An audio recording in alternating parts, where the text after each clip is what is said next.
김진의 돌직구쇼에 오신 여러분 반갑습니다. 김진입니다. 전 오늘도 이곳 광화문 청계광장에 나와 있습니다. 지금 이 시각 TV로 저희 돌직구쇼를 보고 계신 시청자분들, 그리고 해외에서 실시간 방송으로 저희 돌직구쇼를 보고 계신 해외 동포 여러분, 그리고 유튜브로 수많은 댓글을 남겨주시는 시청자 여러분께 모두 아침 인사를 드리겠습니다. 어제 저희 돌직구쇼에서요, 조국 후보자의 딸이 2번이나 낙제하고도 장학금을 사실상 독점했다는 의혹 보도에 들었습니다. 그 이후로 많은 논란이 일고 있습니다. 그리고 오늘 저희 동아일보가 단독 취재한 내용이 한 가지 더 있습니다. 조 후보자의 딸이 고교 2학년 때 단 2주간 단국대 의대 인턴십을 참여해 놓고 단국대 의대 연구팀에서 발표한 영어 논문의 제1저자로 기재가 돼 있다는 사실을 확인했습니다. 결국 이걸로 의전대 수시까지 지원을 한 사실이 확인됐습니다. 과연 고교 2학년이 단 2주간의 인턴십만으로 논문의 제1저자에 올라가는 것, 여러분은 어떻게 생각하십니까? 잠시 후 이 의혹 상세하게 보도해드리겠습니다. 저는 비가 오나 눈이 오나 매일 아침 이곳에서 여러분을 기다리겠습니다. 김지의 돌직구쇼 지금 라이브로 시작합니다. 잠깐만요.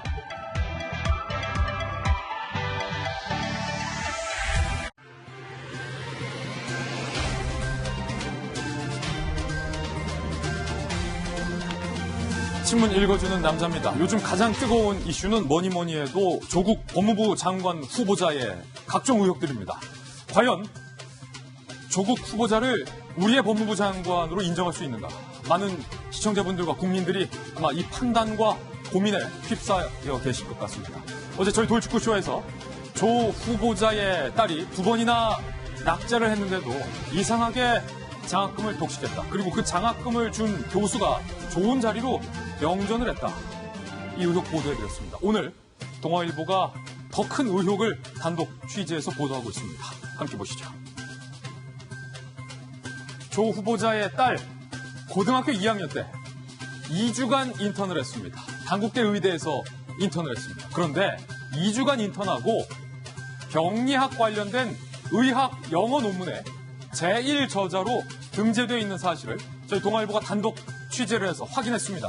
그런데 이 연구 최소 273개 실험을 해야 되고 최소 아무리 적게 잡아도 67시간이 소요되는 연구라는 겁니다. 과연 2주간 인턴으로 그것도 실험을 참여하고 제1저자로 등재될 수가 있었을까? 본질적인 의문이 드는 대목입니다. 273개 실험이 필요하고 67시간 드는 연구에 단 2주간만 참여했다. 전문가들은 고교생이 쓰기 어려운 논문이다 라고 입을 모으고 있습니다. 조국 수석의 딸은 논문의 제1저자로 등재된 이듬해 대학교에 입학을 했습니다. 논문의 제1저자로 등재됐다는 화려한 스펙이 대학 입시에 분명히 영향을 미친 것으로 보입니다. 그렇다면 과연 제1저자로 등재될 수 있었던 그 배경에 어떤 배경이 있는 것인지 전문가들은 관심 있어 하고 있습니다. 잠시 후에 이 의혹 상세하게 파헤쳐보겠습니다. 다음 질문입니다. 이번엔 한국일보입니다. 낙제하고도 장학금. 한국일보가 단독 보도 터뜨렸어요. 20대들이 부글부글하다는 후속 보도도 오늘 한국일보가 하고 있습니다. 조국 딸 특혜 의혹 본보 보도 반응. 젊은 층에서는 배신감을 느낀다. 더욱더 민감해하는 반응을 보이고 있습니다. 서민들의 신뢰를 깼다. 야당도 비판에 가세했습니다. 특히 정동영 대표, 손학규 대표, 그리고 정의당마저 조국 후보자에 대해서 비판을 하거나 유보적으로 태도가 바뀌었습니다. 민주당만 조국 후보자를 옹호하고 있습니다. 잠시 후에 상세하게 이 20대들의 허무한 반응, 허탈한 반응, 배신감 보도해드리겠습니다. 다음 신문입니다. 이번엔 중앙일보입니다.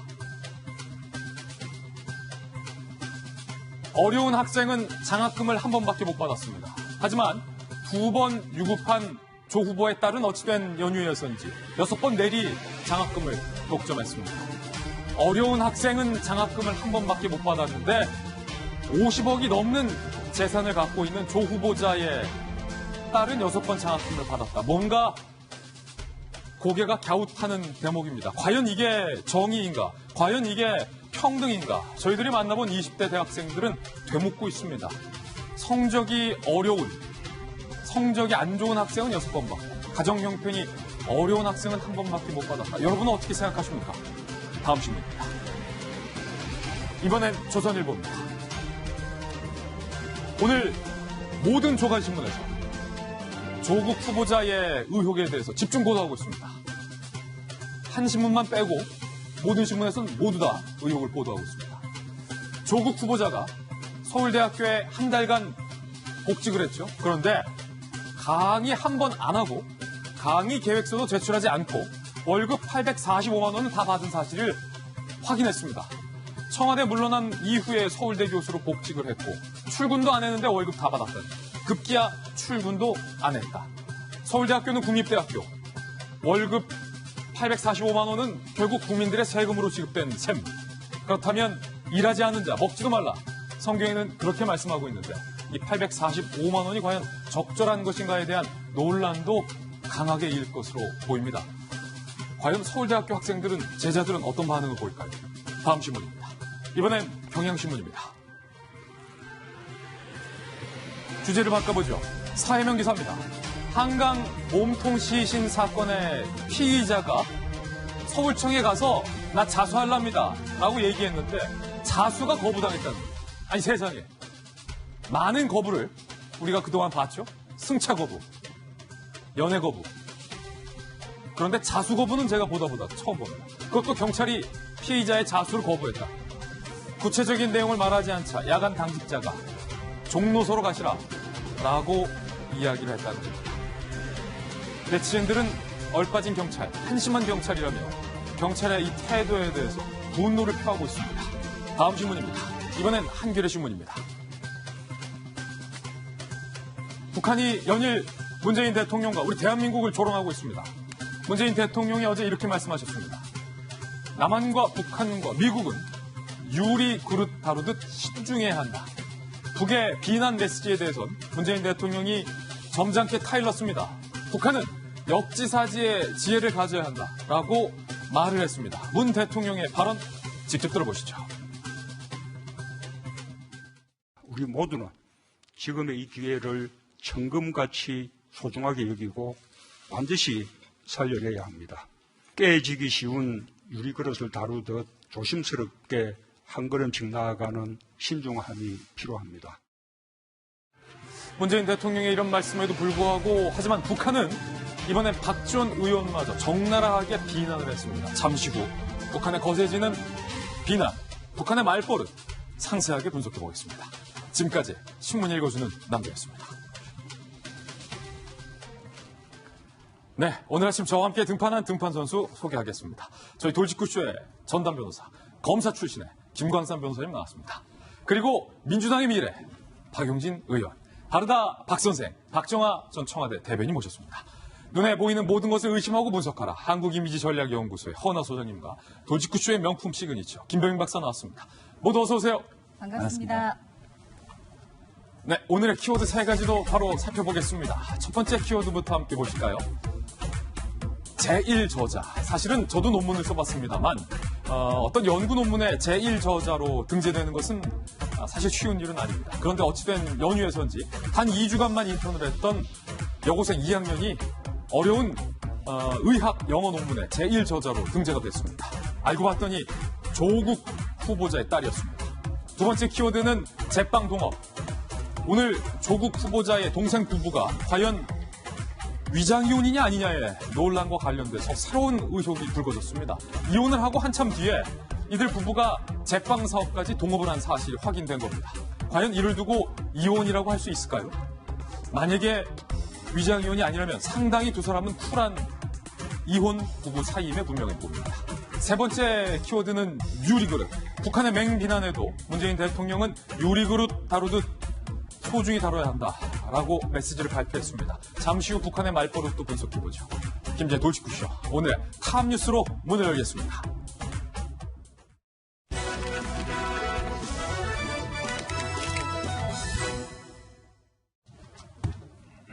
탑뉴스 주제부터 함께 살펴보시죠. 바로 이겁니다.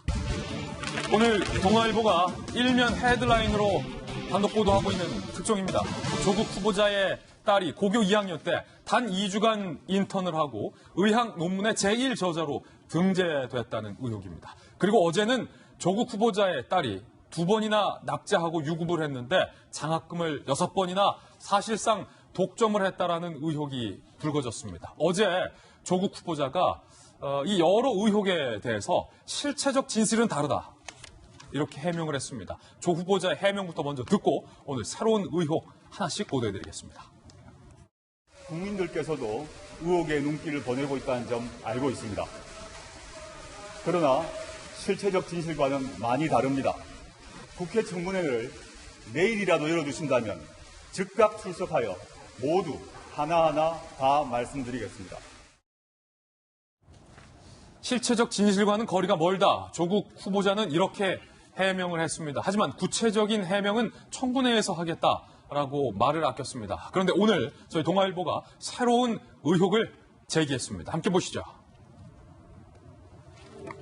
조 후보자의 딸 고교 2학년이 학회지 논문 제1저자로 등재가 됐다. 조 후보자의 딸 조모 씨, 28살인데 2008년 당시로 거슬러 올라가 볼게요. H외고 2학년이었어요. 그러니까 고교생 2학년 때 당국대 의대연구소에서 인턴십을 했습니다. 그런데 당시 연구팀이 소아병리학 관련된 영어 논문을 발표를 했어요. 그런데 알고 봤더니 조국 수석의 딸이 대한병리학회에 제출된 이 논문의 제1저자로 등재가 됐다. 제1저자는 이 연구를 상당히 주도적으로 한 사람만 제1저자로 등재가 될 수 있습니다. 고교 2학년이 이 연구를 상당히 주도했다라고 등재를 한 셈입니다. 그런데 논문을 작성하기 위해 실험에 참가한 기간은 단 2주에 불과했습니다. 병리학 전문가들은 이 논문을 분석한 이후 이런 분석을 내놨어요. 고교생이 스스로 하기에는 무리가 있는 연구다.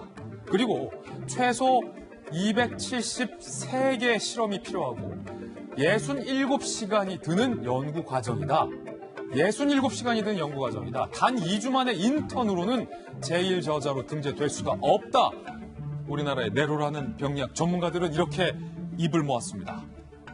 그리고 이 논문에 공동저자로 올라있는 B 교수는 이렇게 얘기했습니다. 저희 동아일보 기자를 만나서 직접 한 얘기예요. 진짜 충격이다. 오히려 저희 기자에게 되물었어요. 이분이 공동저자인데 몰랐던 거예요. 정말 그때 그 학생이 제1저자로 올라갔느냐? 고등학생이 무슨 장점이 있어서? 라고 공동저자가 오히려 저희 기자들에게 다시 질문을 한 상황입니다. 그런데 조 후보자의 딸 조모 씨는요, 논문이 등재되고 1년 뒤에 2010년 3월 K대의 이과 계열의 수시로 입학을 하게 됩니다. 그리고 2015년 P대, 부산대죠.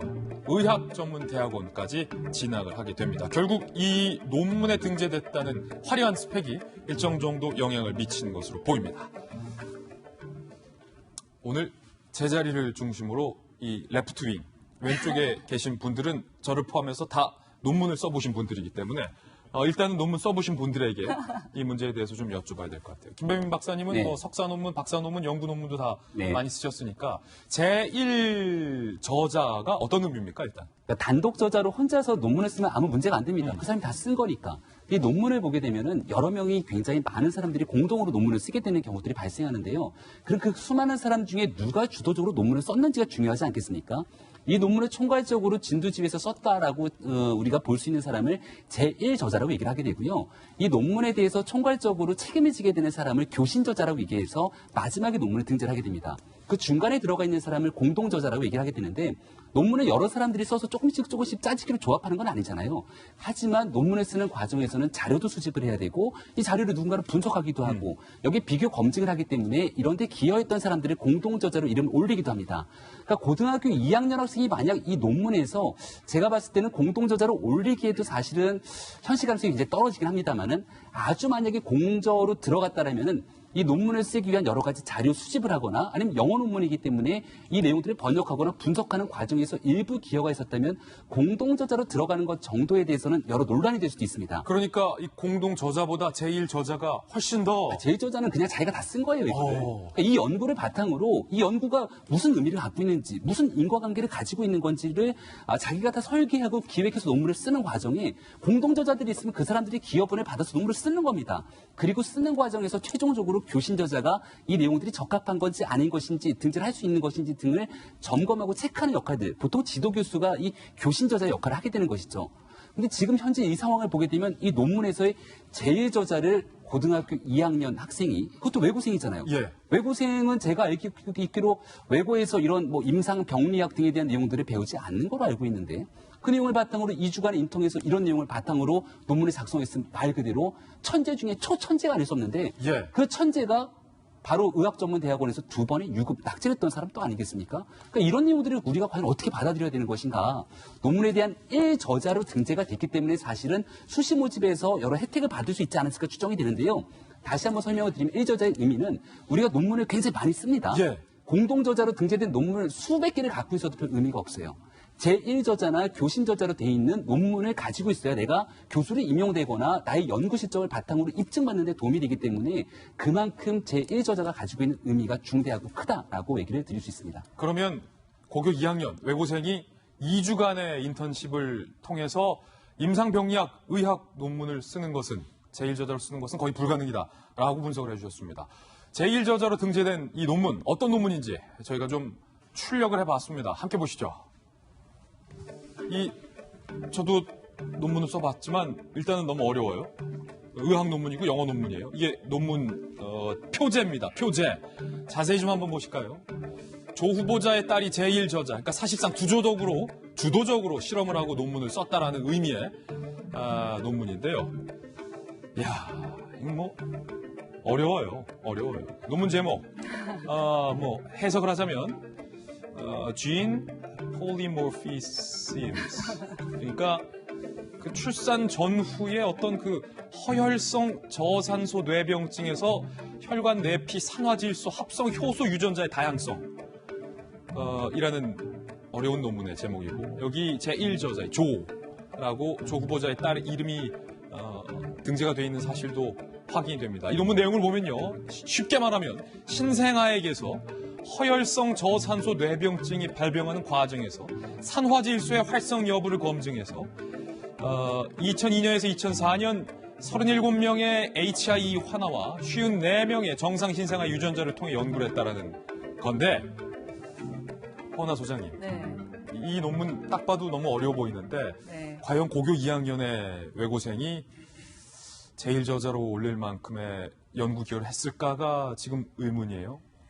그저 뭐 고등학생들의 수준이 워낙에 높다 보니까 쓸 수도 있겠지라는 생각은 할 수 있지만 제1저자는 조금 어렵지 않을까라는 생각이 듭니다. 제1저자는요, 사실 자신의 일자리와고도 관계가 있어요. 그러니까 경제적인 거라는 겁니다. 교수님들이 가끔 그 박사 과정에 있는 사람들의 논문에 제1저자로 자신의 이름을 써서 그게 문제가 되는 경우들도 많잖아요. 그러니까 석사가 되거나 박사가 될 때도 제1저자가 됐을 때 그 평점을 받아서 제가 뭐 박사가 되기도 하고 석사가 되기도 하는데 진짜 중요한 역할을 하고요. 예. 또한 교수로서 재직을 할 때도 제1저자이냐 제2저자이냐의 그 평점 차이가 엄청나기 때문에 제1저자라는 것이 아주 큰 의미가 있고, 그게 있어야만 교수 생활도 계속 하실 수가 있습니다. 네. 그런데 아까 인터뷰했던 그 교수님께서도 아니 그녀가 제1저자였단 말입니까? 라고 질문하신 것은 아마 그 안에 수많은 것이 아마 내포되어 있을 것입니다. 고2의 학생이 이러한, 특히 외고에 있던 학생이 이러한 것을 썼다라는 것을 믿기에는 조금 어렵지 않을까. 논문을 써봤던 사람의 입장에서 그렇게 생각이 듭니다. 예, 이 논문의 책임 저자, 교신 저자죠. A 교수의 인터뷰도 저희가 잠시 후에 설명을 하겠고, 오늘 아침에 저희 보도에 대해서 조국 후보자 측이 입장을 했습니다. 조 후보자의 입장 함께 보시죠. 논문에 대한 모든 것은 지도 교수의 판단에 따른 것이다. 후보자나 후보자의 배우자가 관여한 바는 전혀 없다.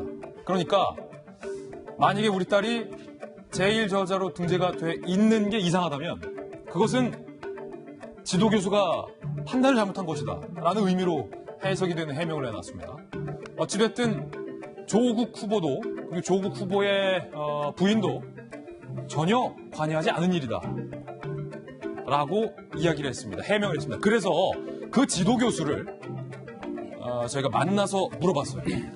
이 논문의 지도교수, 책임저자, 제가 많이 도와줬고 지나친 면이 있었다. 이 책임저자도 조 후보자의 딸이 1저자로 등재된 게 지나친 면이 있었다라고 얘기를 하고 있는 상황. 당시 이 딸이 조국 후보자의 딸인지는 몰랐다라고 해명을 했습니다. 그런데 이 해명과 관련돼서 이상한 일은 김광삼 변호사님, 저희들이 좀 취재를 해봤는데 조국 후보자의 딸인지 몰랐다라고 얘기를 했지만 이 해당 지도교수님의 아드님과 또 조국 후보자의 이 딸이 같은 고등학교 동문인 사실이 지금 확인됐거든요. 과연 몰랐을까 궁금합니다.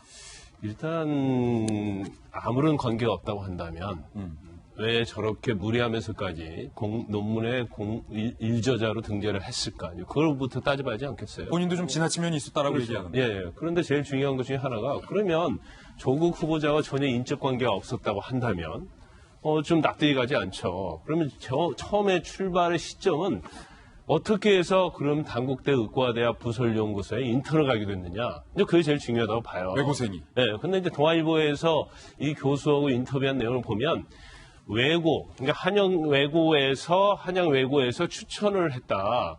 그런 식으로 얘기를 하고 있는데, 그 다음에, 그럼 추천해서 받은 거냐? 또 맞냐고 기자가 물어보니까, 어떤 식으로 했느냐 하니까, 공문을 보내서 외고로부터 추천을 받으면 시간이 걸리기 때문에, 예. 개인적으로 접촉을 해서 인턴을 받았다는 얘기예요. 근데 그거 납득하지 않잖아요. 예. 외고에서 추천해서 받기로 했는데, 그러면 한양 외고에다 공문을 보내야 할 거 아니에요? 예. 보내지 않고 그냥 개인적으로 했다는 거예요. 이제 거기서부터가 좀 논리적으로 좀 맞지 않는 측면이 있는 것 같고. 또 두 번째로는, 그러면 조국 후보자 무슨 관계냐고 기자가 물었을 때 아무런 관계가 없다고 얘기했는데, 일단 인터뷰할 때는 그런 식의 내용을 했어요. 그런데 기자가 일단 인터뷰 끝나고 나와서 딱 듣는데 외부하고 통화를 하는데 나는 그 조국 후보자와 대해서 기억이 없다. 예. 기억이 없다는 거죠. 알지 못한다는 게 아니고 기억이 없다고 하면서 사실은 엄마끼리는 알았을 거다. 왜냐하면 같은 외고 출신이기 때문에. 엄마끼리는 알았을 거예요. 네, 그러면 그 교수의 어떤 진술 자체가 몰랐다는 게 신빙성이 없는 걸로 보이고, 일단 그런 것 같아요. 일단 왜 저자로 올렸을까 이렇게 우리가 눈여겨보면, 일단 조 후보자 딸이 외국에 오래 있지 않았거든요. 그래서 영어 논문을 쓸 정도로 영어 실력이 있었는가 이제 그 부분에 좀 의문이 가는 측면이 있고, 예. 그 다음에 이게 그냥 영어 논문이 아니고요. 병리학과 관련된 아주 전문적인 영어 논문이거든요. 근데 이걸 2주 동안을 참여를 해서 쓸 수 있는 논문이냐. 시간적으로 거의 불가능하다 봐요. 그러니까 시름이 몇 개가 필요하고 시간이 얼마나 필요하고 그걸 떠나서 전혀 자신이 외고에 다니는 학생이 이렇게 쓸 수 있느냐 이제 그런 문제가 있는 거고 그다음에 내용에 있어서도 사실은 전혀 관계가 없는데 지금 전체적으로 보면 만약에 이 의혹이 사실이라고 한다면 이게 전형적인 이제 강남에서 의대는 이제 치대를 보내는 그러한 전형적인 방법이거든요. 그래서 일단 외국 갔다 와서 또 어떤 특목고를 들어가고 특목고에서 대학을 들어가기 위해서는 이제 이공계열을 들어가야지 의학 전문대학원을 갈 수 있는 굉장히 혜택이 있거든요. 그리고 이공계를 가기 위해서는 또 새로운 논문이 필요한데 그 논문을 물론 정상적으로 하는 사람도 있겠지만 또 편법으로 하는 사람이 있고 그 논문을 가지고 대학을 갑니다. 수시 전형으로. 그런 다음에 이공계 졸업하고 의학 전문대를 가는 그런 어떤 이제까지 강남의 어떤 교육 방법 그대로 이거 수순을 받고 있어요. 그래서 이 과정에서 일단 조 후보자 측에서는 전혀 교수도 알지 못한다고 그렇게 주장하고 있기 때문에 아마 청문회에서는 인턴을 어떻게 가게 됐는지 그 과정에서부터 굉장히 시작이 될 것 같습니다. 결국은 너희 아버지가 누구니? 너희 어머니가 누구니? 이것과 지금 관련이 있다는 얘기인데 박용진 의원님. 네. 예, 질문을. 이러면 안 되잖아요. 지금 조국 후보자와 관련해서 재산 형성의 의혹, 가족들의 납득되지 않는 여러 가지 뭐 행위와 관련해서 이야기를 하다가 사상 검증 이거 이제 이런 거에서 넘어와 버린 거예요. 어디로 넘어왔느냐면 우리 국민들이 가장 민감해하는 자녀 교육과 관련된 문제입니다. 교육위 소속이시잖아요. 예, 왜냐하면 대한민국이 지금까지 70년, 정부 수립 이후 70년 동안 이렇게 성장해오고 나라를 좀 바로잡으면서 이렇게, 대한민국이 변화되고 발전된 모습을 가질 수 있었던 건 교육의 힘이 큽니다. 그런데 이 교육의 힘의 가장 기본이 뭐였느냐면 너도 부모는 비록 가난하지만 너는 열심히 공부하며 훌륭한 사람이 될 수 있다라고 하는 귀에 못이 박히도록 저도 어렸을 때 드렸던 그것을 모든 국민이 믿고 있기 때문에 그렇습니다. 근데 지금 제기되고 있는 동아일보가 제기하고 있는 이 문제는 자녀의 대학 진학에 대한 문제 그리고 자녀의 어떤 교육적 성취 이런 것들이 모두 다 부모의 배경으로부터 출발한 것 아니냐라고 하는 아주 근본적인 문제를 던지고 있는 거죠. 예. 이 문제와 관련해서는 사실은 다른 정치적인 논란, 재산 형성의 문제라든지 저는 어제만 하더라도 그 재산 형성의 문제라든지 이런 것들에 대해서 충분히 조국 후보자 본인에게 해명의 기회가 필요하다. 그리고 네. 정치적 공방의 문제가 아니라 더 나아가서 조국 후보자가 사법개혁의 자질을 가지고 있느냐, 검찰 혁신의 어떤 당사자가 될 수 있느냐 이런 정책적 자질 검증을 좀 중심으로 해줬으면 좋겠다라고 말씀을 드렸는데 지금 이 자녀의 교육에 대한 문제는 사실은 우리 국민의 영린이죠. 이것이 지금 건드려졌는데 어떻게 해명을 하는지가 되게 중요합니다. 오늘 아침에 이제 동아일보 보도이기 때문에 조국 후보자 쪽에서는 이 부분에 대한 해명을 내놓을 텐데 중요한 건 사실은 국민적 상식이라고 하는 겁니다. 그러니까 나는 몰랐다, 난 아니다 이런 면으로는 뭐 제가 볼 때는 국민들이 받아들이기 어려우실 것 같고요. 네. 상식입니다. 상식이다. 상식을 건드려버리고 상식적으로 납득이 되지 않는 해명이 나오게 되면 정말로 어려운 일이 이제 될 건데요. 우리 국민들은 늘 묻습니다. 공정했냐? 맞냐? 상식적이냐? 이 부분을 묻고 있는 거라고 저는 생각을 합니다. 이와 관련해서 오늘 아마 조국 후보자가 여러 가지 이제 해명의 자리를 가질 것으로 알고 있는데 이 부분에서 국민들의 상식에 부합하는 어떤 해명과 납득될 만한 자료가 제출될 것이라고 기대를 하겠습니다. 예. 자, 지금 국민 상식, 영린을 건드렸다. 교육이 담당한 또 박용진 의원의 돌직구도 들어봤는데요. 그런데 조국 수석 후보자의 조 후보자의 딸이 거친 교육 과정이 아까 김광산 변호사가 지적했던 것처럼 정확히 전형적인 이른바 강남 스타일을 따랐다라는 분석도 오늘 나오고 있습니다. 조국 후보자의 딸 진학 코스도 강남 스타일. 외고를 나왔는데 외고와 상관없는 특목고죠. 이공계 대학을 진학하고서 이공대 대학을 진학한 것을 발판 삼아 의전원으로 해서 의사를 만드는 이른바 아이의 희망과 진로와는 어쩌면 좀 무관할 수도 있지만 부모의 희망대로 부모의 설계대로 아이를 만들어가는 전형적인 강남 스타일 일종의 교육 편법을 과정을 조 후보자의 딸도 밟았다는 거예요. 외고에서 유학 준비하는 국제반 과정, 의전원 입학을 위해서 대학 졸업 뒤에 재수를 했다는 것도 유사하게 닮아 있습니다. 그리고 대입 전문가들은요, 외고 출신이 영어, 프랑스어, 독일어, 러시아어 공부하는 외고 출신이 이공계 대학교를 진학한 것 자체가 이례적인 케이스다라고 분석했고 굳이 어렵게 준비해서 이공계열에 간 이유는 바로 특별한 목적이 있었을 것이다. 의전대를 가기 위한 발판이었다. 이런 말이죠. 전형적인 강남 부유층 자녀들 코스다. 치밀한 계획과 정보가 없으면 제1저자로 등재하는 등 성공하기가 어려웠을 거다. 대입 전문가가 이야기를 했습니다.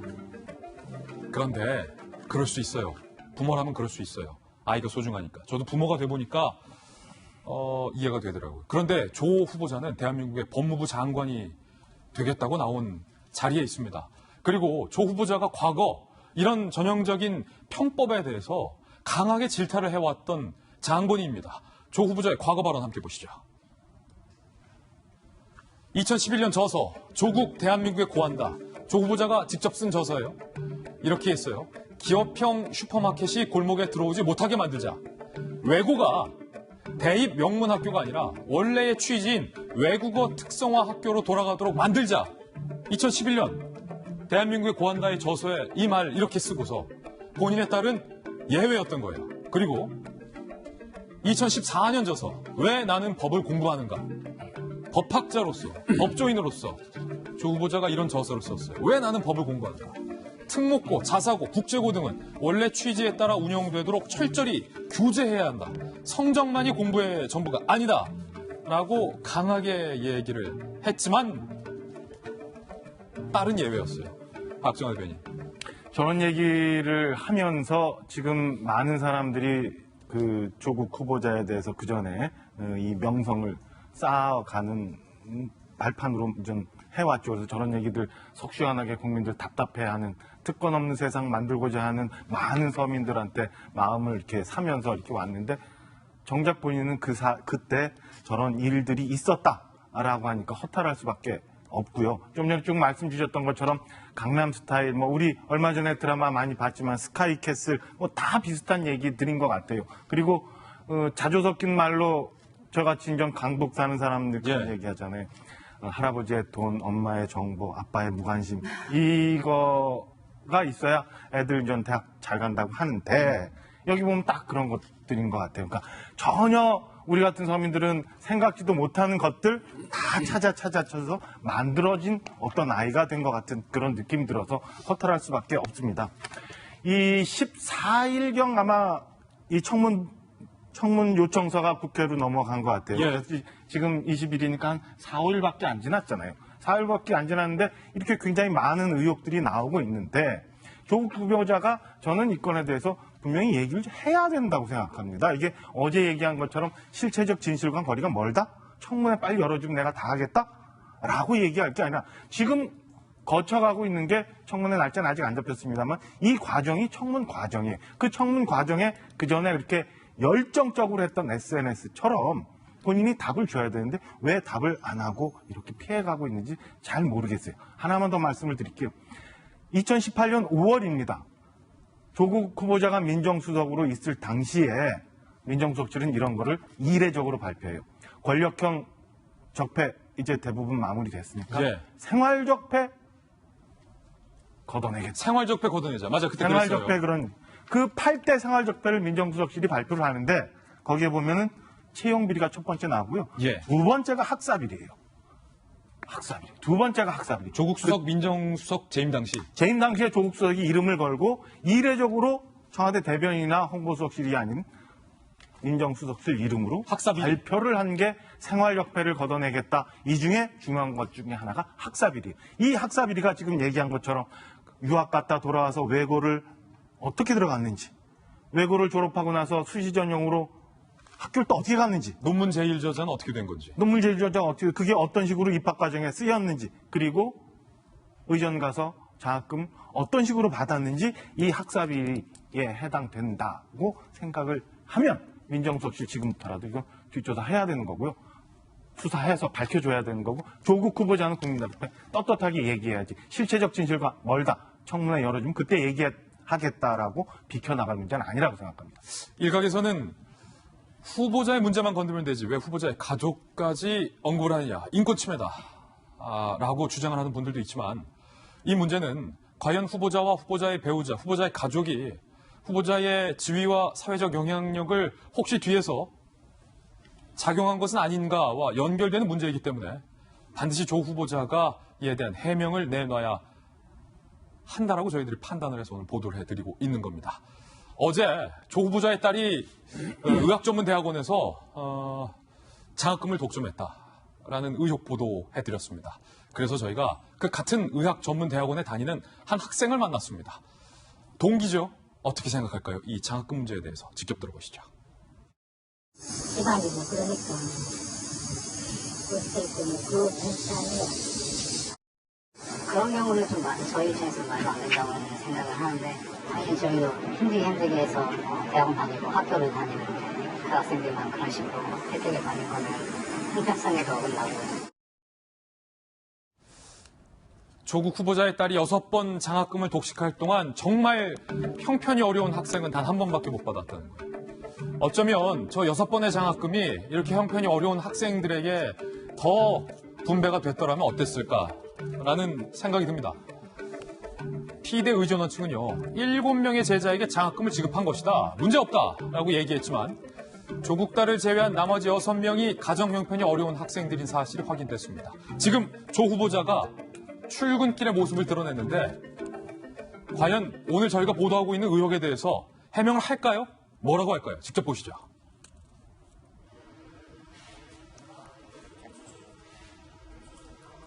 오늘 저희 돌직구쇼에 그리고 동아일보의 이 보도에 대해서 조 후보자가 해명을 할까요? 어떤 해명을 할까요? 오늘은 법무부 장관이 된다면 펼쳐보고 싶은 법무검찰 정책을 국민들 앞에 직접 밝히고자 합니다. 이건 제가 내정시에 약속드렸던 것이기도 합니다. 국민들의 일상의 안정과 행복에 관한 것입니다. 우리 가족, 우리 이웃이 범죄로부터 안전하게 하루하루를 마음 놓고 생활할 수 있는 그런 사회를 만들고자 하는 저의 다짐입니다. 첫 번째는 제가 민정수석이었던 2017년 12월에 국민청원에 대한 답변에서 아동 성범죄자로부터 우리 아이들을 지켜내겠다고 약속드린 것입니다. 조두순을 잘 기억하실 것입니다. 당시 국민청원에서 조두순과 같은 아동 성범죄자의 출소를 반대하는 국민들이 61만 명에 달했습니다. 전자발찌가 재범률을 7분의 1 수준으로 낮추기는 하였지만 성범죄의 재범을 모두 막지는 못해 많은 국민들이 불안해합니다. 저는 보호관찰관을 대폭 증원하여 아동 성범죄자가 출소한 경우 전담 보호관찰관을 지정하고 1대1로 밀착하여 지도 감독을 실시하도록 하겠습니다. 재범률이 획기적으로 낮아질 것으로 기대합니다. 두 번째는 정신질환으로 인한 범죄에 관한 것입니다. 정신질환을 앓고 있는 분들은 일반인에 비해 범죄율이 낮지만 한 번 범죄를 저지른 정신질환자는 일반인보다 훨씬 높은 재범률을 보입니다. 정신질환으로 인한 범죄를 막기 위해서는 처벌보다 치료가 중요합니다. 재범 위험성이 높은 고위험군 정신질환자에 대해서는 재판 중이거나 교도소 수용 중에 치료 명령을 청구하는 제도와 가석방 기간 중에 치료받는 것을 조건으로 하여 가석방시키는 법제도를 만들겠습니다. 또한 정신질환자가 출소한 후에도 지역의 정신건강복지센터와 같이 정신질환 범죄자를 지속적으로 살펴 출소 후 재범을 저지르지 않도록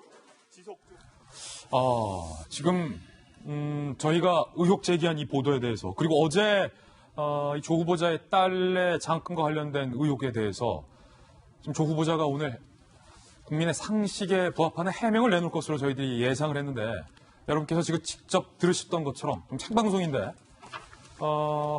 이 제1저자 의혹과 관련돼서는 어떠한 해명을 하지 않고 조 후보자가 법무부 장관이 되고 나서 해야 할 정책에 대해서 지금 계속 장시간 동안 발표를 하고 있습니다.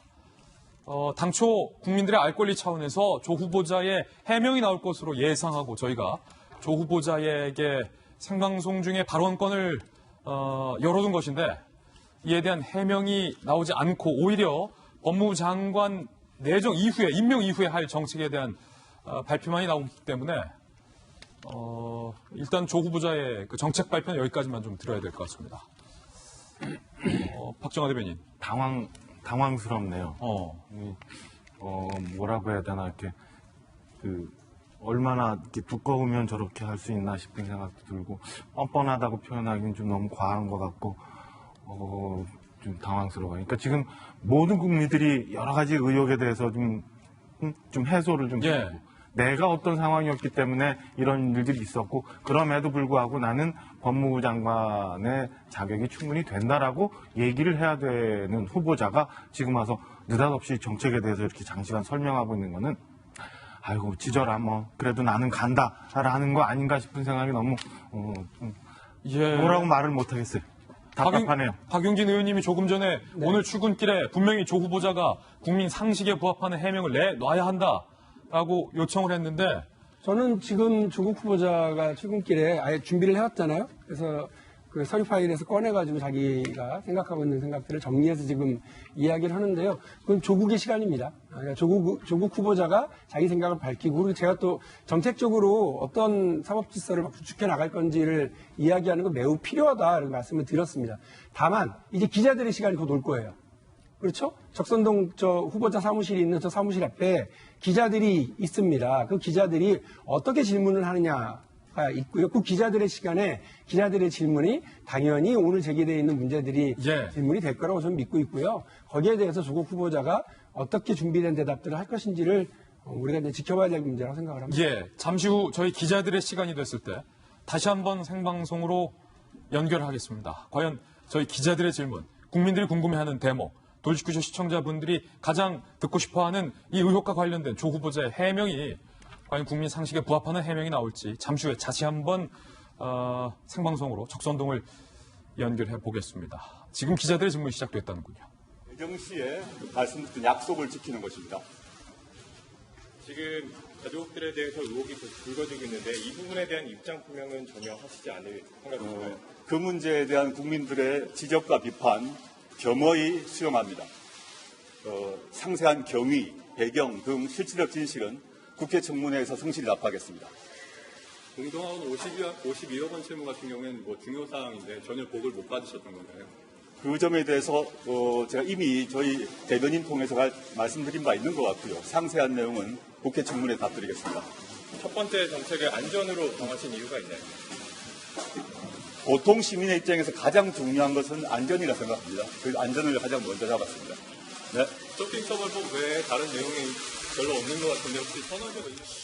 지금 기자들의 질문이 있었어요. 오늘 보도된 저희들이 지금 보도하고 있는 이 가족과 관련된, 특히 딸과 관련된 의혹에 대해서는 전혀 생각할 의지가 있느냐, 답변할 의지가 있느냐라고 물었는데 김관삼 변호사님 지금은 전혀 얘기 안 하겠다. 청문회에서 얘기하겠다. 지금 저는 이제 처음에 조국 후보자가 이제 법무장관으로 이제 후보자로 이제 지명이 됐었잖아요. 그래서 청문회 과정은 그냥 의례적인 절차일 거라 그렇게 생각했어요. 이제 그 이유 중에 뭐냐면 일단 조국 교수가 강남 좌파로 일단 많은 이미지가 각인돼 있고 사실 이제 강남에서 없는 부유한 어떤 층에 있으면서 이제 좌파적인 그런 이념을 갖기는 굉장히 어렵거든요. 그 더군다나 교수면 살아난 어떤 과정 자체가 흠결이 거의 없을 거고 물론 그 과정에서 일부라도 있을 수 있지만 그건 별것이 아니다 생각했는데 의외로 굉장히 많은 정말 의혹들이 굉장히 많이 나오고 있어서 저도 사실은 좀 깜짝 놀랐고 아니 지금이면 사실은 답변을 해야 할 상황인데 청문회 날에 답변하겠다. 그러면 혹시 지금까지 그래왔던 것처럼 청문회 날 하루만 잘 견디고 넘기면 어차피 대통령이 임명할 것이다. 라는 판단을 한 것으로 비춰질 수도 있잖아요. 그렇죠. 근데 조국 후보자 입장에서 이제 여기서 더 물러날 수 없다고 봐요. 그래서 지금 계속적으로 본인에게 제기된 의혹들에 대해서는 약간 시간을 끌면서 청문회 때 다 얘기하겠다 하는 이유는 일단 여기서 의혹이 끝나는 게 아니고 계속 의혹이 나오고 있을 거고 또 언론을 통해서 꼬리에 꼬리를 물고 나오기 때문에 여기서 어떤 잘못에서 이 얘기를 하게 되면 나중에 자기의 진술에 신빙성에서 문제가 생길 수 있기 때문에 근데 의혹이 전체적으로 나온 다음에 이제 거기에 대해서 전략적으로 대응하겠다 이제 그런 생각을 갖고 있는 걸 보고 근데 오늘 인터뷰한 내용 중에는 지금 장관이 된다면 이제 정책적인 관해서 얘기를 하잖아요. 그러면 제가 볼 때는 이제까지 어떤 일관성이 있다고 한다면 정책에 관한 것도 사실은 청문회 때 얘기하는 게 맞지 않나 싶어요. 그러면 의혹에 관한 것은 다 청문회 때 얘기한다고 하고 자기가 장관이 된 이후에 이것은 장관이 되는 걸 전제로 하는 얘기잖아요.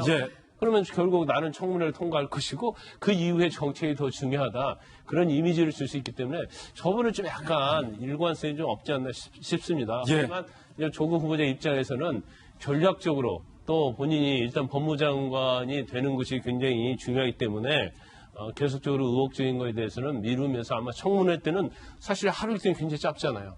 그래서 그날 일괄적으로 자기가 해명하려고 하는 것을 보입니다. 이거는 사실은 자녀를 두신 많은 부모님들이라면 중요한 문제입니다. 교육 담당하는 박용진 의원이 아까 지적했듯이 부모들, 국민들의 학부모들의 영린을 건드릴 수도 있는 문제인데 과연 답변의 기회를 포기한 조 후보자가 과연 이 부모들과 학부모들에게 어떻게 받아들여질지가 저는 걱정이 되는데요. 20대 우리 대학생들은 과연 조 후보자의 딸과 관련된 여러 의혹에 대해서 어떻게 생각할까요? 취업준비생 재가일주와 25살. 의존한 입학을 꿈꾸지만 집안 사정과 비싼 학비 등 문제로 고심하는 사람들이 많다. 있는 사람들이 더한다는 생각이 든다라고 인터뷰를 했습니다. 그리고 23살의 서지민 씨. 알바하면서 시간 쪼개 공부하는 친구와 부모 지원을 받아 여유롭게 공부하는 친구 사이의 간극을 명확히 체감하는 세대라 공정성에 더욱 민감, 실망스럽다. 그리고 24살의 박예지 씨. 나도 조 후보자의 딸처럼 낙제 2번 맞으면서 방황도 해보고 실패도 겪어볼 수 있으면 어떨까 하는 생각이 들었다. 돈 없고 백 없는 나 같은 이들은 당연히 그런 기회를 가질 수 없다. 저희들이 만난 20대 청년들은 상당히 허탈해하고 있습니다. 대한민국 법무부 장관 후보자는 대한민국의 법 질서만 바로잡는 것이 아니라 대한민국의 평등과 공정과 균형과 질서를 바로 잡아야 하는 위치입니다.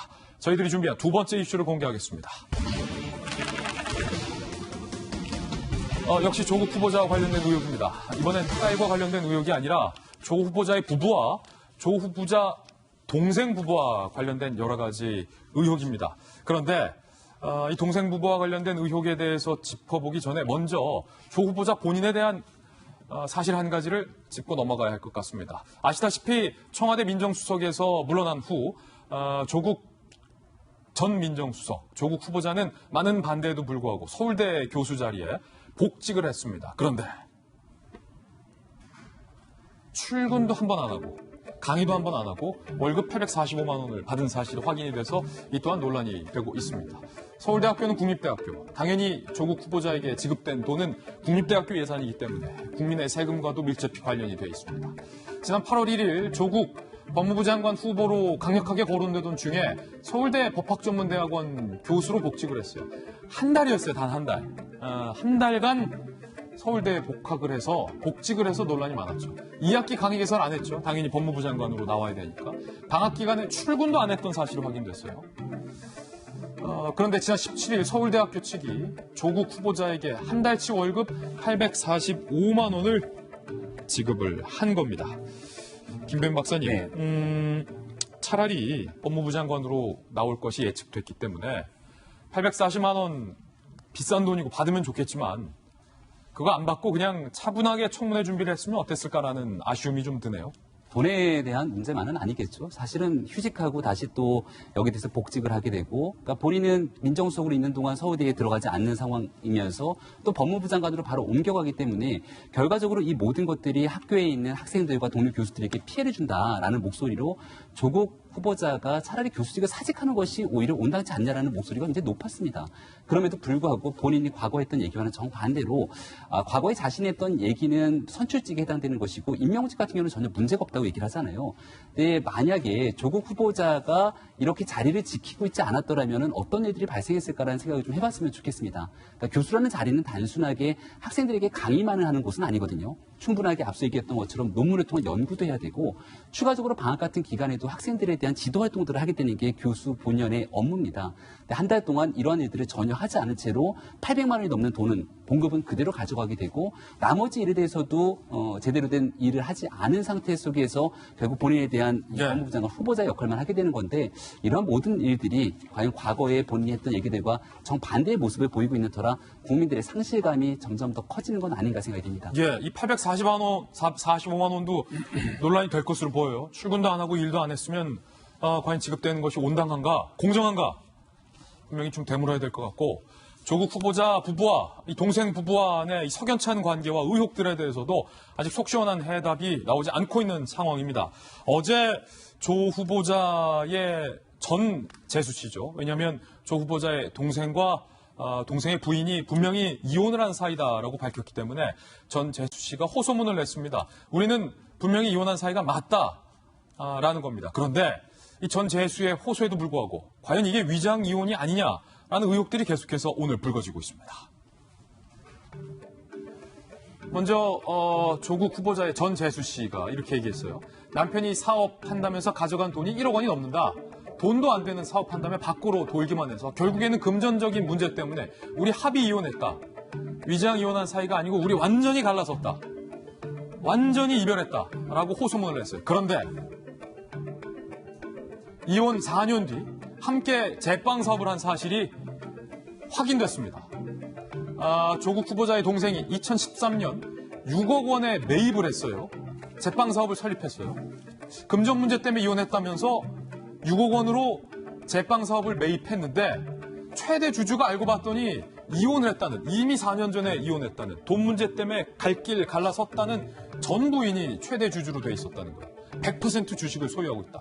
그러면 과연 이것을 이혼이라고 볼 수 있느냐? 석연치 않죠. 조국 후보자 측은 당시 동생이 부도난 상태라서 전 부인 조 씨가 명의를 빌려준 것 같다. 동생이 매입했다는 6억 원의 출처는 모른다. 라고 얘기를 했어요. 한 가지 또 있어요. 이혼을 했다고 했는데 재수 씨의 얘기부터 들어보죠. 2017년 같은 빌라 살던 시어머니 상대로 학교재단 공사대금을 갚아라고 소송을 제기했어요. 그러니까 며느리가 시어머니 상대로 금전 소송을 제기한 거예요. 그런데 어제 조국 후보자의 전 재수 씨가 이렇게 호소했어요. 친할머니가, 그러니까 조국 후보자의 모친이 손자를 돌봐주시겠다고 해서 2013년 시어머니가 살던 해운대로 이사했다. 시어머니를 상대로 소송도 제기했고 돈 문제로 이혼을 한 이후에 시어머니와 같은 집에서 동거를 했다라는 얘기가 되는 셈이라 허은하 소장님, 네. 그러니까 상식 말씀해 주셨는데 뭔가 상식적이지가 않아요. 그러니까 미담으로 들어야 되는지 정말 상식적이지 않은데 혹시 그거 아세요? 요즘에 온라인상에서 조국 테크 있어요. 그게 뭡니까? 네, 조국 따라하기. 조국을 제대로 따라하면 돈을 벌 수 있다라는 얘기가 있는데 첫 번째 해당 팁이 몰래 해야 된다라는 겁니다. 그리고 두 번째는 적법은 해야 돼요. 그러니까 법은 지키되 편법은 괜찮다. 그러니 조국을 제대로 따라하면 우리도 돈을 벌 수 있지 않을까라는 이야기가 지금 횡행하고 있습니다. 이는 조금 전에 박용진 의원이 이야기했던 것처럼 국민의 상식에 맞지 않기 때문에 그러한 이야기까지 돌고 있다라는 것이 아닌가 싶거든요. 제가 조국 후보를 기존에 좋아했다라는 말씀을 드렸는데 왜냐하면 그의 말 때문이었습니다. 우리를 위로하는 말이 너무 많았어요. 개천에서 용나기 어렵다. 일반인이라면 사실 성공하기 힘드니까 우리 개천의 문턱을 좀 낮춰주면 어떻겠냐라는 말을 2010년도에 했습니다. 근데 모 의원이 얘기하더라고요. 좌회전 깜빡이를 켜고 그는 우회전을 했다. 우리한테는 자꾸 그런 인식으로 들려지기 때문에 오늘의 그 생방송 인터뷰 그분이 말씀하시는 것이 전혀 들리지 않는 게 너무 슬픕니다. 그러면 지금 이 조국 후보자의 동생 부부가 우리는 분명히 이혼했다. 네. 조국 후보자도 그렇게 얘기하잖아요. 이혼이 맞다. 그런데 이혼한 후 4년 후에 전 남편과 함께 제빵 사업도 했고 시어머니 집에서 동거까지 했다라는 것은 이혼을 한 사이가 맞다라고 봐야 됩니까? 아니면 위장 이혼이다라고 봐야 하는 겁니까? 일반적 상식으로 얘기하면 위장 이혼으로 생각할 수밖에 없지 않을까 싶습니다. 사업을 하시는 분들은 많이 아시겠지만 어쩔 수 없이 갈라지는 경우들이 있잖아요. 사랑하지만 그때 위장 이혼을 하죠. 근데 그 위장 이혼이 저는 위법인 줄 알았어요. 근데 그게 또 편법이라고 하더라고요. 일반적 상식에서는. 그리고 또한 이혼을 하고 나서 시부모와 함께 산다는 말씀을 들으니까 지금 같이 살고 있지 않은 우리 시부모님께 너무 죄송하다는 생각까지 들 정도입니다. 허은하 소장님의 시어머니 얘기요? 저희는 따로 살고 있는데 이혼한 그 어머니까지 모시는 그런 미담을 보여주고 있잖아요. 기본적으로 정치인에게 있어서는요. 가족 관리가 기본입니다. 그래서 지금 감옥에 가 있는 전 대통령은 가족뿐만 아니라 자신의 파트너 그리고 직원들이 잘못한 것 때문에도 감옥에 가 있잖아요. 우리가 알고 있는 상식으로는. 그래서 정치인이라면 내부 관리뿐만 아니라 자신의 가족 관리까지도 체크하고 관리되어지고 그러한 부분은 상식입니다. 그러한 부분에서 저희가 조금 답답하고 이걸 위장이혼이 아니라고 해야 되는 이 시점에서 그녀의 말이 다 진심일 수는 있겠으나 그게 진심으로 들리지 않는 것 또한 속상한 것 같습니다. 김변 박사님. 그러니까 어저께 이 조국 후보자의 전 재수 씨가 장례글을 올리게 되면서 굉장히 감정적인 호소를 하게 되는 글들이 있었습니다. 그러니까 여기에 대해서 위장 이혼이 아니고 이혼으로 갈랐을 수밖에 없었던 이유들에 대해서 장황하게 설명을 하고 있는데요.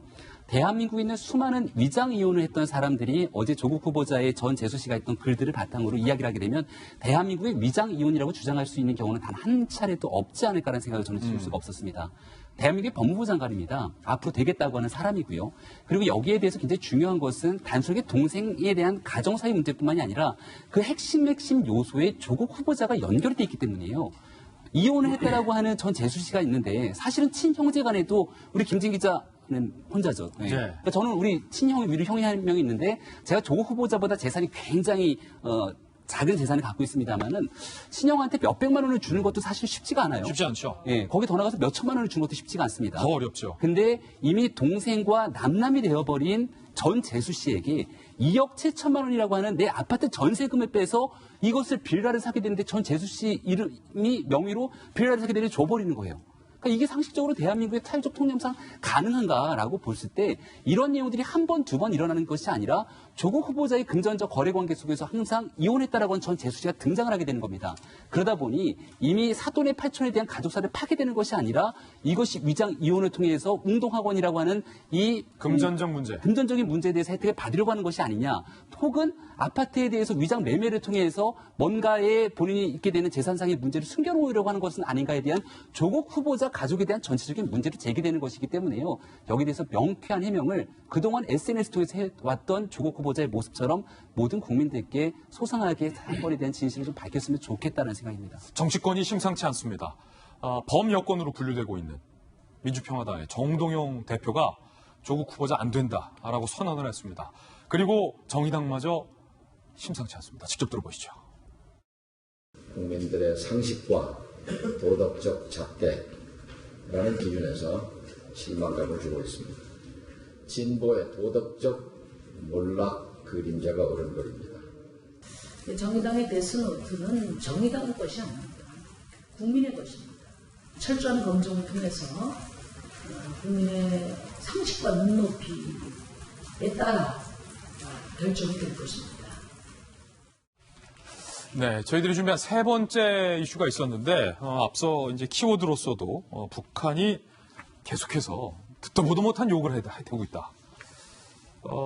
준비를 했는데 조국 후보자 본인에게 저희가 해명권을 보장해주기 위해서 저희들에게 허락된 방송 시간을 써버렸습니다. 그래서 추후에 북한의 이 신종 욕설에 대해서는 잠시 후 추후에 분석을 해드리도록 하고 이번에는 저희가 준비한 다음 순서로 넘어가겠습니다. 취재 수첩 와입니다. 저와 함께 사건 풀러 이동하시죠.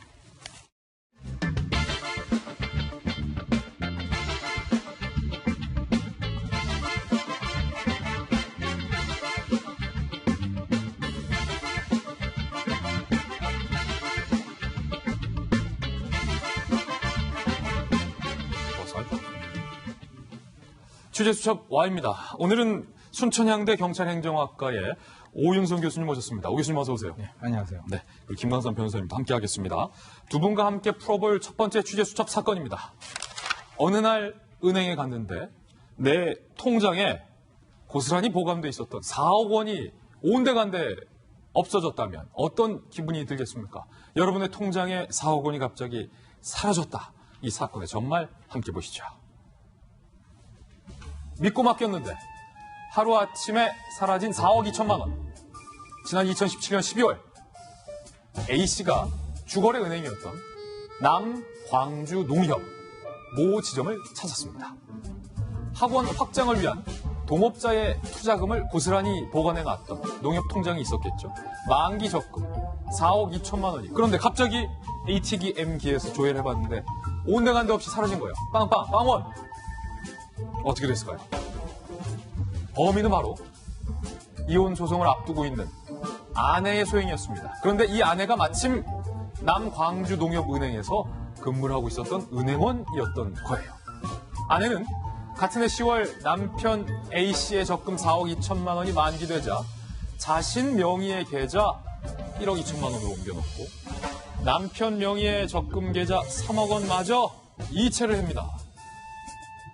닷새 뒤 3억 원 적금을 중도 해지한 후에 1억 5,500만 원을 자신의 계좌로 이체를 하고 1억 4,500만 원은 자신의 남동생 계좌로 이체를 해서 이른바 너무나도 티가 나는 돈 세탁을 해요. 은행원이라면 어떻게 이렇게 티나게 돈 세탁을 하죠? 뺄 생각만 하고 들킬 생각은 못했던 것 같아요. 이 남편은 A씨 모르게 모든 과정이 이루어졌다는 거예요. 그런데 좀 문제가 있어요. 예금 인출 과정, 이체 과정, 내부 결제 과정, 적금 개설 과정에서 남편 A씨의 인감이 확인이 안 됐다는 거예요. 은행 내에서. 그리고 중도 해지한 3억 원 적금 역시 본인만 해약할 수 있는 계좌였는데 은행은 아내라고 해도 손쉽게 해약이 됐다는 거예요. 남편 A씨는요. 4억 2천만 원 반환을 요청한 후에 가까스로 돌려받았습니다. 아내 B씨를 횡령 등의 혐의로 고소를 했는데 무혐의 처분이 나왔어요. 야, 이거 또 황당하네요. 농협에 아내 징계를 요구했지만 이혼 소송 중 감사 계류 중이고 오히려 이 아내의 상급자가 승진까지 하는 일까지 확인이 됐습니다. 오윤성 교수님, 이거 얼마나 이분 황당했을까요? 이혼 소송 중이던 아내가 범인이었군요. 아마 이제 저 아내는 마음이 좀 급했던 것 같아요. 아까 네. 말씀하신 대로 저렇게 하면 금방 드러날 수 있는데요.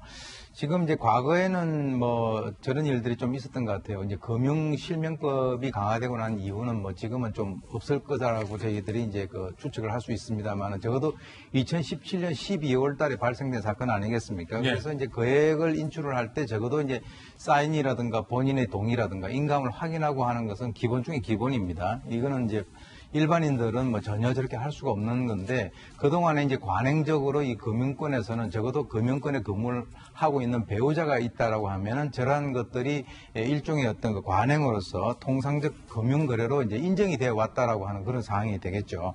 일종의 이제 자기들만의 어떤 그 특권이다 이렇게 이제 볼 수가 있는데 만약에 저렇게 된다면 실제로 이제 그 금융실명법을 위반한 거 아니겠습니까? 근데 이제 뭐 어떻게 해서 이 횡령 부분이 저 혐의 없는 것으로 나왔는지는 잘 모르겠습니다만은 일단 적어도 이제 이 해당되는 농협이라든가 또는 그 지역에 있는 해당되는 그 농협 중앙의 조사국이라든가 금융감독원이라든가 이런 쪽에서는 전체적으로 이제 후속 조치를 하는 것이 당연한 거 아니겠습니까? 당연하죠. 그러면은 규정을 준수하지 않았다라고 한다면 징계를 하면 되는 것인데 지금 이제 2017년 12월 달이니까 거의 2년 가까이 지금 피일 차일 미루고 있는 그런 상황이란 말이죠. 그런데 그 왜 미루고 있느냐라고 하니까 현재 이 두 사람 사이에 이혼 소송이 지금 계류 중이기 때문에 감사를 종료하지 않고 지금 현재 일단 중단을 해놓은 상태다. 그렇기 때문에 이 두 사람 간에 있어서의 이혼 소송이 끝나고 나면은 다시 재개를 하겠다라고 하는데 사실은 그거하고는 별로 상관이 별로 없는 거란 말이죠. 그래서 이제 정확한 내용도 지금 이제 조사 중인 상황이니까 뭐 얘기를 해줄 수가 없다라고 얘기를 하고 있고 더구나 이제 좀 눈에 띄는 것이 그 당시에 이제 불법 인출 업무 결제 그 라인상에 있었던 그 책임자가 있는데 그 책임자가 얼마 전에 승진을 했어요. 얼마 전에 승진했다? 네. 자, 그렇다면 지금 이쪽에서는 과연 이것을 제대로 감사를 하고 있는 것인가? 라고 하는 그런 측면에서는 이제 충분히 의심이 될 수가 있고요. 혹시 대충 그 여론이 잠잠해지면은 뭔가 이렇게 조용히 끝내려고 한 것은 아니었는가라고 하는 그런 의심이 들 수가 있는데 지금까지 조치를 하지 않는 그 사항에 대해서 감사를 해야 될 정도의 어떤 그 필요성이 대두가 된다 이렇게 봅니다. 자, 이게 그러니까 사실은 은행원을 아내로 둔 제 친구가 몇 명이 있거든요. 그런데 결혼을 하니까 김광선 변호사님 공인인증서를 달라고 아내가 요구를 하더라는 거예요. 그래서 통장도 주고 다 줬지만 공인인증서만큼은 주면 안 되겠다라는 본능적인 생각이 들어서 안 주려고 버티다가 결국은 넘겨줬다라는 또 제 친구의 예화가 갑자기 툭 튀어나왔는데 지금 이 아내분 횡령 등의 혐의에서 무혐의 처분받았다는 거예요?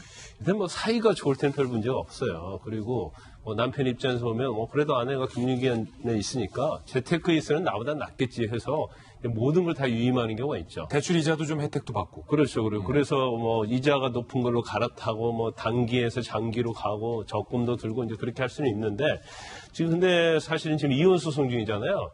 그렇기 때문에 사실은 그렇게 허락을 할 이유가 없다고 봐요. 근데 그럼에도 불구하고 이제 고소를 했는데 지금 뭐 언론에 나온 것은 횡령 혐의로 고소했는데 무혐의가 나왔다 이렇게 얘기를 하고 있어요. 그런데 일반적으로 재산죄, 그러니까 횡령, 절도, 사기 이런 것들은 이런 범죄들은 부부 사이에서는 죄가 되지 않았습니다. 그래요? 그래서 친족 상도례라는 규정이 있거든요. 그래서 아마 그 고소를 그런 거에 근거해서 했다고 한다면 결국 혐의는 인정될 수 없는데 근데 사실 이 여자분이 한 행위는 범죄 행위 굉장히 많아요.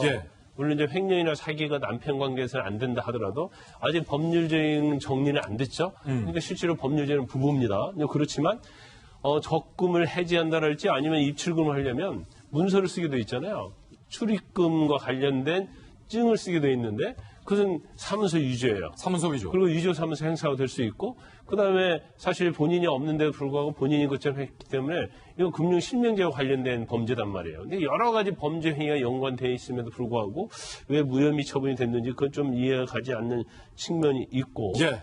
아마 그런 것 같아요. 그러니까 농협 같은 데는 좀 일반적인 제1 금융권과 다르게 좀 약간 온정적인 그런 좀 업무 처리를 하지 않았나 싶습니다. 그래서 뭐 부인이 없고 부인이 이제까지 어떤 남편으로부터 유인받아서 뭘 행위를 했기 때문에 이게 별 문제가 되겠느냐. 그래서 유인받은 연장선에서 잘못 판단하고 있지 않는가 싶습니다. 어쨌든 이거 절대 안 된다. 부부 사이더라도 안 된다라는 점 확인하면서 두 번째 취재 수첩 사건으로 넘어가겠습니다. 유사한 사건이 두 가지가 발생했어요. 이별을 요구하는 전 여친을 모두 감금하고 납치한 사건입니다. 먼저 첫 번째 사건의 CCTV 영상부터 저희가 확보를 했는데 함께 보시죠. 자, 일방통행의 한 길거리에서 검정색 승합차가 슬그머니 들어옵니다. 그러고서 운전석에서 한 남성이 내립니다. 저곳은 볼링장 근처예요. 그러더니 트렁크에서 무언가를 꺼내서 트렁크 공간을 지금 비워놓고 있는 모습이에요. 트렁크를 닫죠. 그러고선 이 남성 어디론가 저벅저벅 향합니다. 길 한가운데 차를 세워놓고 아랑곳하지 않는 남성. 그런데 뭔가 걸음걸이가 비틀비틀. 그리고 한 여성과 지금 이야기를 하고 있나요? 그리고 뒤를 따라가고 있는 이 남성. 그러더니 갑자기 트렁크 문을 열고 여성의 팔을 잡아서 같이 있었던 여성 동행자를 뿌리치고 이 여성을 검정색 트렁크에 집어넣습니다. 감금합니다. 그리고 뿌리치는 동행자도 뿌리치고 탈출하려고 시도했지만 다시 지금 말리는 동행자까지 폭행을 하면서 흰색 옷을 입은 여성을 트렁크에 채운 채 차를 타고 유유히 달아납니다. 이 남성과 감금된 저 여성은 연인 사이였어요. 사건의 전말 함께 보시죠. 지난 15일 오전 7시 27분 대전시 한 거리 28살 정모 씨가 SUV 차량 트렁크에 헤어진 여자친구를 납치합니다. 3시간여가량 데리고 다닌 뒤 모텔로 끌고 갔어요. 경찰은 모텔에서 술 취해 잠든 정모 씨를 체포합니다. 이렇게 얘기했어요. 2주 전 이별 통보 뒤에 만나주지 않는 것에 화가 나서 범행을 저질렀다. 대화를 하던 중 전 여자친구가 그냥 가려고 하자 홧김에 트렁크에 태웠다. 이렇게 얘기를 했습니다. 그런데 또 유사한 사건이 하나 또 나왔어요. 이번엔 광주에서 벌어진 사건입니다. 지난 17일 오후 7시 10분쯤 전 여자친구 A씨가 근무하고 있는 광주 서구의 한 볼링장을 찾은 정모 씨가 여자친구의 차 열쇠를 빼앗고 또 납치한 거예요. 광주 일대를 운행한 거예요. 알고 봤더니 혈중 알코올 농도는 0.113, 만취 운전에 운전면허도 없었던 사실이 확인이 됐어요. 두 가지 사건은 다른 사건인데 유사한 시간에 유사하게 벌어난 겁니다. 1시간여 뒤 거주지 주차장에서 체포된 남성은 이별 통보에 앙심을 품고 범행을 했다라고 진술을 했고 경찰은 감금 등 혐의로 구속영장을 신청한 상황입니다. 오윤성 교수님, 두 사건 지역은 다르지만 이별 통보하는 여친을 납치 감금 꼭 닮아 있는데 이 남자들 이런 표현하면 좀 안 되겠지만 없어 보여요. 패턴은 똑같은데요. 왜 그러냐면은 심정의 메커니즘이 똑같거든요. 그래요? 예. 그런데 이제 주로 이제 남성의 이 질투가 폭력하고 결합이 되면 저런 범죄가 발생이 되는데. 참 못났어요. 네, 좀 그렇죠. 예. 예, 그런데 이제 저거는 요즘에 이제 젊은 사람들뿐만 아니라 나이 들고 중장년, 노년까지도 저렇게 해요.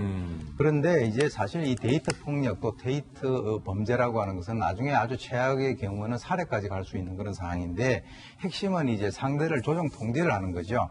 그러니까 말로는 안 되니까 이제 폭력을 사용을 해가지고 자기가 하고 싶은 대로 하는 것인데 초기에는 이 사람들 같은 경우는 간도 빼줄 듯 그래서 친절하게 대하는데요. 이전에 이제 거부받은 그 경험이 있다라고 하는 거죠. 그것이 이제 집착으로 연결이 되면서 상당히 그 미숙한 인간관계가 이제 지속이 되는데 그러다 보니까 사랑받지 못한 그런 경험이 어떤 사람이 잘해주면 아주 거기에다 팍 이제 엎어지는데요. 이 지나치게 친밀한 관계를 요구하게 되면 여성이 좀 부담스럽지 않겠습니까? 그러니까 이제 아무래도 좀 거리를 두게 되면 그때부터는 이 폭력이라고 하는 효과적인 수단을 이용을 해가지고 신속하게 또는 강제적으로 이 애착 관계를 형성을 하겠다라고 하는 그런 욕구가 있는 것이죠. 그런데 이제 이런 사람들 같은 경우는 이전에 다른 사람으로부터 폭력을 당했던 그런 경험이 있을 가능성이 굉장히 높은데요. 예. 특히 이제 성적인 관계가 있게 되면은 이제 친밀성을 확인해가지고 사랑이라고 하는 미명하에 상대를 통제를 하려고 하는 수단으로 사용을 할 수 있는데 우리가 이제 반드시 전조 현상이 있어요. 뭐냐면 폭언이라든가 질투라든가 통제라든가 또는 주위에 있는 사람들하고 고립을 시키고 심지어는 자기 자살하겠다라고 협박을 하는 그런 경우도 있거든요. 이게 다 전조 증상이에요? 전조 증상입니다. 그렇기 때문에 이 여성들 같은 경우는 상대를 알아차려야 돼요. 그래서 분명히 어떤 사람을 대해서 관찰하고 판단하고 결심하고 결행을 하게 되는데 깊어지기 전에 그 사람의 대화라든가 여러 가지 태도라든가 이것을 봐서 이걸 교제를 할 건가 안 할 건가를 명확하게 본인이 판단하지 않으면 이거는 깊어지면 질수록 나중에는 돌이킬 수 없는 그런 상태가 되는데요. 특히 이제 헤어질 때 상대에 대한 감정을 자극을 하지 않도록 또 주위에 있는 사람하고 같이 나가서 피해를 보지 않도록 하는 이런 것들이 이제 필요하다고 봅니다. 주의를 해야 한다. 면밀히 또 여성들은 명심을 하셔야 될 것 같습니다. 두 가지 사건 두 분과 함께 명쾌하게 풀어봤습니다. 감사합니다. 오늘의 하플 시간입니다. 오늘은 과연 어떤 분들이 하플 4인방에 선정됐을지 하플 4인방부터 바로 만나보시죠. 첫 번째 하플 주인공은요. 외국의 한 공항의 보안 검색대의 모습 같아요. 두 번째는 안타깝죠. 안구 커플. 세 번째는 북한 같아요. 네 번째는 탱고를 추고 있는 멋있는 노인의 사진도 있습니다. 하나하나씩 사연 전해드리겠습니다. 공항을 이용할 때면 꼭 거쳐야 하는 절차 중 하나, 바로 공항 보안 검색대를 지나는 일인데요. 그런데 가장 엄격하고 철저해야 할 이 보안 검색대에서 아주 황당한 일이 벌어졌어요. 지난 6월 뉴욕의 그레이터 로체스터 국제공항. 한 남성 승객이 보안 검색대를 지나던 중 여성 보안 요원으로부터 쪽지 한 장을 건네받습니다. 고백인가요? 로맨틱 코미디인가요? 당황스럽지만 일단 주니까 받았는데 혹시 사랑 고백이라고 생각하셨다면 틀리셨습니다. 황당하게도 쪽지에는 야, 너 진짜 못생겼다. You ugly. 라는 글귀가 적혀 있었던 거예요. 야, 너 진짜 내가 수많은 사람 많은데 너만큼은 정말 못생겼다. 얼마나 황당했을까요? 그렇게 못생기지도 않았어요. 잘생겼어요. 불쾌해진 남성은 이후 공항 측에 문제를 제기했지만 통하지 않자 법적 절차까지 거쳐서 해당 영상을 받아서 인터넷에 올렸고 순식간에 퍼지면서 논란이 되자 결국 공항 측은 쪽지를 건넨 저 여성 보안 요원을 해고했다고 공식 발표했습니다. 너가 더 못생긴 것 같은데. 도대체 보안 요원이 어떤 이유로 남성 승객의 외모를 평가하며 쪽지까지 건넨 건지 정말 이해할 수 없는 황당한 사건이 지금 미국 내에서 뜨거운 상황입니다. 사실은 또 비행기 얘기 나오면 전직 또 대한항공의 국제선 승무원이었던 허나 소장님의 어떤 분석을 묻지 않을 수 없는데 황당한 보안 요원이에요, 이분. 누구한테 좀 못생겼다고. 아니, 이런 일이 있다는 게 진짜 실화인가라는 것부터 좀 궁금한 것 같아요. 지금 미국의 인종차별의 문제가 많은데 이건 좀 외모차별까지 보여주는 것이 아닌가 싶습니다. 미국에 가보신 분들은 다 아시겠지만 저희 보안 요원들이 그렇게 무섭잖아요. 한 번도 웃어주는 경우가 없어요. 그래서 이걸 지나갈 때 내가 어떤 표정으로 지나가야 되나라는 것까지 막 고민이 될 정도로 정말 무섭게 보여줍니다. 그리고 저 여성분의 손짓 보셨죠? 오라고 이렇게 하잖아요. 우리 문재인 대통령이 북한의 대화법이 다르다라고 말씀하셨던 것처럼 어쩌면 저 미국인 이 보안 요원의 사랑 표현이 유 어글리가 아닌가라는 생각이 들 정도로 너무나 애정어린 표정으로 바라보고 있는 게 너무 신기하고요. 그런데 그걸 받은 사람이 기분 나쁘면 그건 사실 사랑 표현이 아니고 그분을 모독한 거다라는 것을 또 한번 보여주는 그런 영상이 아닌가 싶습니다. 좀 웃어주세요. 아니 저 남성이 얼마나 화가 났으면 법적으로 절차를 밟았는데 이게 불발. 그러니까 행정 절차를 밟아서 영상을 받아내고 공개까지 해서 결국은 이런 일이 됐는데 공개가 되는데 정말 황당한 사건이었습니다. 황당한 것 같아요. 두 번째 하플 주인공 만나보시죠.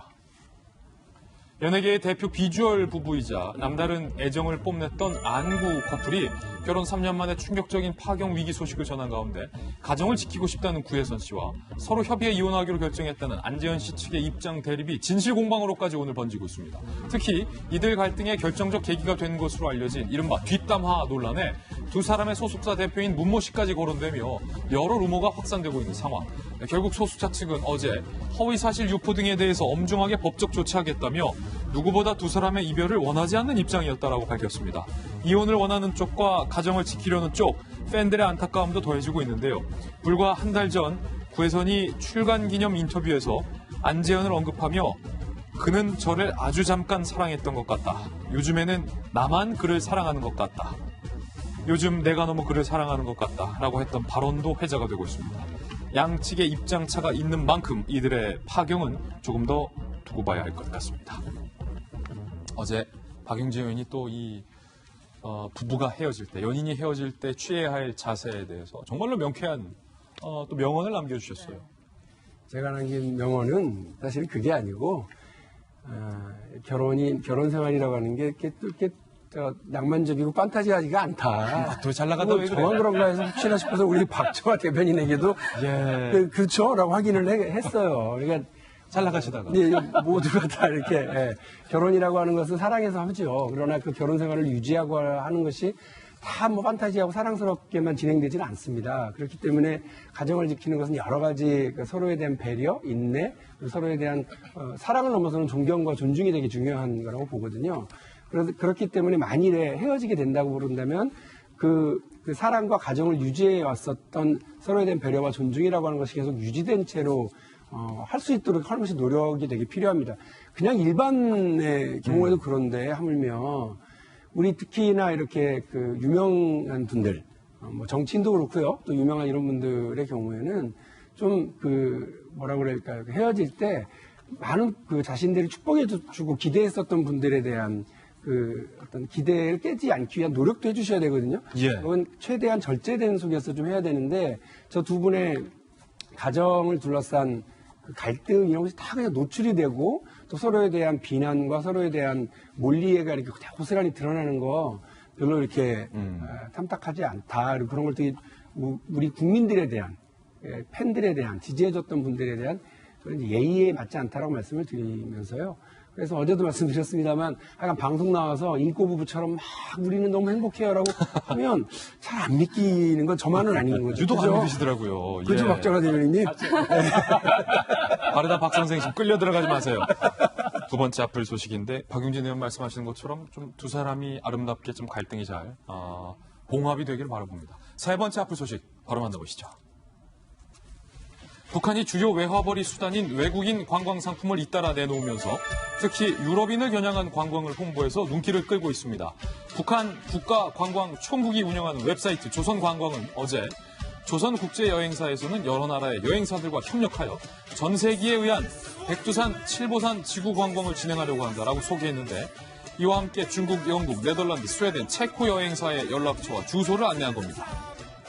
그동안 북한의 외국인 관광은 인접국인 중국, 북한 전문 여행사와 연계한 상품이 많았는데 이번에는 영국, 네덜란드, 스웨덴, 체코 다수의 유럽 여행사와 손을 잡은 거예요. 북한을 찾는 관광객의 90% 이상이 중국인인 상황에서 변화를 주고자 하는 것으로 풀이가 됩니다.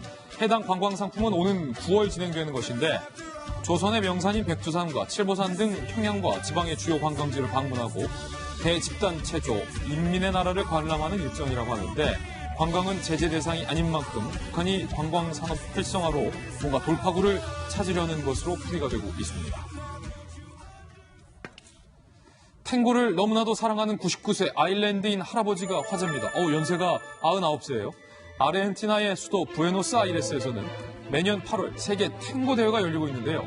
이 대회는 전 세계 탱고 챔피언과 탱고 댄서를 비롯해 수천 명의 탱고인이 참가하는 문화행사이자 큰 축제인데 현지 시간으로 지난 12일 이 세계 탱고 대회 1차 예선전에 99세 아일랜드인인 제임스 맥매너스 할아버지가 출전을 해서 관중의 이목이 쏠렸습니다. 이 탱고는 이 음악이 참 정열적이고 멋있고 좀 뭔가 뜨거워요. 한껏 멋있는 할아버지는 그 누구보다도 열정적인 무대를 선보였는데요. 춤이 끝나자 관중석 곳곳에서 기립박수가 나오는 등 가장 큰 환호를 받은 참가자이기도 했습니다. 맥메너스 할아버지는 예선 후 현지 기자들과 만난 자리에서 탱고는 내게 많은 행복을 준다고 밝혔는데요. 제2차 세계대전 참전 용사예요. 2차 세계대전을 나가신 분이에요. 대단해요. 탱고 경험은 17년째. 이미 80대에 접어든 상태에서 탱고를 입문했다는 이야기. 그에게는 팬들도 있어요. 이번 대회 출전을 위해 횡단 여정에 필요한 경비 2,500유로, 즉 우리 돈으로 340만 원을 이 할아버지 팬들이 모금해서 지원을 해준 사실도 드러났습니다. 할아버지는 지금도 매주 화요일 댄스 수업에 참석하고 계시고 진저 맥주까지 즐긴다고 합니다. 할아버지가 오래오래 건강 잘 챙기셔서 내후년 대회에서 멋진 탱고 춤을 보여주시고 기대해보겠습니다. 우리가 왕년에 이러는데 저 할아버지 앞에서 왕년 찾으면 내가 2차 세계대전 때 이런 얘기 바로 나오거든요. 응원합니다. 저희는 60초 광고 후에 오늘의 힐링 뉴스로 돌아오겠습니다. 잠시 후 저와 함께 힐링하시죠. 오늘 힐링 뉴스 주인공 바로 만나보시죠. 프랑스에서 갑자기 청년들이 그리고 청소년들이 자발적으로 길거리에 떨어진 담배꽁초를 줍는 캠페인을 벌이고 있어서 전 세계가 지금 프랑스의 청년들을 주목하고 있어요. 그런데 이 담배꽁초 청소 캠페인을 이끈 사람이 바로 이 18살의 프랑스 소녀인 것으로 확인이 됐습니다. 아멜 탈하라라는 이름의 18세 소녀인데요. 이렇게 얘기했어요. 프랑스에서 담배꽁초 투기는 심각한 문제인데 전 세계도 아마 마찬가지일 것이다. 지구가 아파하는 담배꽁초를 줍는 일에 친구들과 의기투합해서 이 일을 시작했고 해시태그를 달아서 트위터에 올렸다는 거예요.